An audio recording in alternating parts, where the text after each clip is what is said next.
মাছের ভুতু। কি কি খাচ্ছেন আপনি এখন? ভূতে কি কি খায়? ভূতটা তো বেশি দিনে ঘাড় মোটকাচ্ছে আর রক্ত চুষে চুষে খাচ্ছি।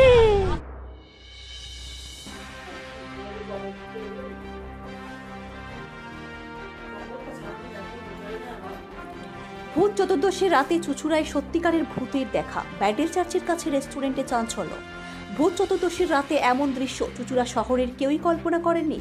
সত্যিকারের ভূতের দেখা মিলল শহরের বুকে। আর সেই ভূত কিন্তু মানুষকে শুধু ভয় দেখিয়ে ক্ষান্ত নয়, মানুষের সঙ্গে সেলফিও তুলছে। ঘটনাটি ঘটেছে ব্যান্ডেল চার্চের সন্নিকটে জনপ্রিয় বরফি রেস্টুরেন্টে। সারা বছরই এই রেস্টুরেন্ট শহরবাসীর প্রিয় ঠিকানা। সুস্বাদু খাবার আর উৎসবের আমেজে মেতে থাকে সর্বদা। কিন্তু ভূত চতুর্দশী রাতটা এবারে হয়ে রইল একেবারে অমর স্মৃতি সবার মনে। সন্ধ্যার পর থেকে রেস্টুরেন্টে ভিড় জমে যায় খেতে আসা পরিবারগুলোই। হঠাৎ করেই আলোর স্নান দেখতে পেয়ে যেতেই উপস্থিত অতিথিরা দেখেন কালো কফিন থেকে বেরিয়ে এসেছে সাদা কাপড়ে ঢাকা কিছু ভূত। কেউ দেয়ালে ভেসে বেড়াচ্ছে, কেউ বা গ্রাহকদের টেবিলের পাশে দাঁড়িয়ে হঠাৎ ভেসে উঠছে। বাচ্চাদের কেউ কেউ ভয়ে চিৎকার করে কেঁদে ফেলে, বড়রাও আঁতকে ওঠেন ভূতেদের এমন বাস্তব উপস্থিতিতে। তবে ভয় যতটা, আনন্দ তার থেকেও বেশি। উপস্থিত অধিকাংশ গ্রাহক জানান, এমন একদিনে রেস্টুরেন্টে খেতে এসে সত্যিকারের ভূতের দেখা পাবো ভাবতেই পারিনি। ভয় পেলেও দারুণ মজা লেগেছে। রেস্টুরেন্টের কর্ণধার বলেন, আমরা সারা বছরই মানুষকে একটু আনন্দ দিতে চেষ্টা করি। উৎসবের আবহে নতুন কিছু উপহার দেওয়ার ইচ্ছে থেকেই এই আয়োজন। ভূত চতুর্দশী রাতে অতিথিদের এমন চমক উপহার দিতে পেরে আমরা আনন্দিত। ভয় আর আনন্দ মিশে থাকায় অদ্ভুত সন্ধ্যা এখন চুচুড়া শহরের আলোচ্য বিষয়। ভূত চতুর্দশীর রাতে এমন বাস্তব ভূতের মেলা সত্যি এক স্মরণীয় রোমাঞ্চকর অভিজ্ঞতা।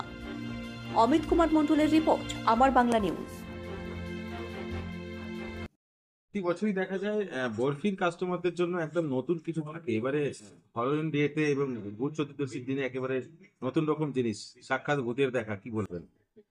হ্যাঁ, আমরা তো চেষ্টা করি প্রতিবারই কিছু নতুন আনার, বিশেষ করে যেহেতু এটা বাঙালি রেস্টুরেন্ট, তো ভূত চতুর্দশীটা আমরা চেষ্টা করি মানে খুব ভালোভাবেই যাতে পালিত হয়। আর এটা খুব ইন্টারেস্টিং ব্যাপার, বাচ্চারাও খুব ইন্টারেস্ট পায় আর সবারই খুব মজা একটা লাগে। তো সেই জন্য মানে বছরের এই দিনটা বিশেষ করে আমরা নতুন কিছু করার চেষ্টা করি এবং মানুষকে একটু আনন্দ দেওয়ার চেষ্টা করি।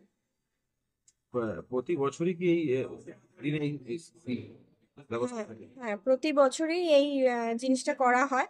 বিশেষ করে যে 14 শাক আমাদের মেনুতে রাখা হয় আর ভূতেদেরকে আমন্ত্রণ জানানো হয় তারা যাতে এখানে এসে আমাদের একটু আনন্দ দেয়। কি নাম? দেবিকা ব্যানার্জি। আজ এখানে এসে ভীষণ ভালো লাগছে। একেবারে ভূত চতুর্দশীর দিনে সত্যিকারের ভূতের দেখা একেবারে একদম ভাবতেই পারেন এরকম দেখতে পাবো। বরফিতে কি আসেন? হ্যাঁ, আগে এসেছি দুবার।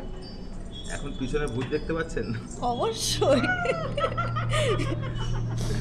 ভেবেছিলেন যে একেবারে রেস্টুরেন্টে খেতে এসে সাক্ষাৎ ভূতের দেখা হবে? না না, ভাবিনি, ভাবনার বাইরে এটা। কি নাম আপনার? আমার নাম মুস্কান পারামানিক।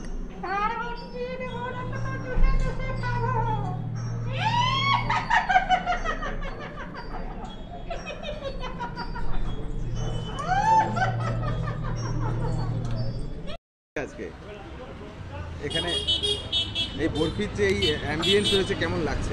খুবই সুন্দর। আমি এখানে কাছাকাছি থাকি এবং প্রায়ই আসি। প্রত্যেক বছর মোটামুটি 3-4 বছর ধরে আমি দেখছি, আমার ছেলেমেয়েদের নিয়ে আসি। প্রচণ্ডই ভালো সব দিক থেকে। আর এইটা যে বাচ্চাদের জন্য একটা সুন্দর ব্যবস্থা, সেটা ভয়ও পাচ্ছে, এনজয়ও করছে। এই জিনিসটা খুব ইউনিক জিনিস এটা আর কি। ভূত চতুর্দশীর দিন এখানে প্রতিদিনই হয়, প্রতিবারই হয়।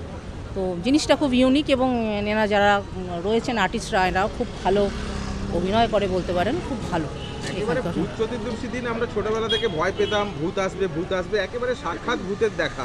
একদম একদম সাক্ষাৎ ভূতের দেখা এবং বাচ্চাদের নিয়ে এসে যে এনাদের মানে খুবই অভূতপূর্ব, ব্যাপারটা ভীষণ ইউনিক এবং অভূতপূর্ব। বাচ্চারা যে ভূত চতুর্দশীর দিন ভূত দেখা যায় আদপেও, এটা এদের মধ্যে এই কনসেপ্টটা এদের জন্যই আসে আর কি। এটাই ব্যাপার।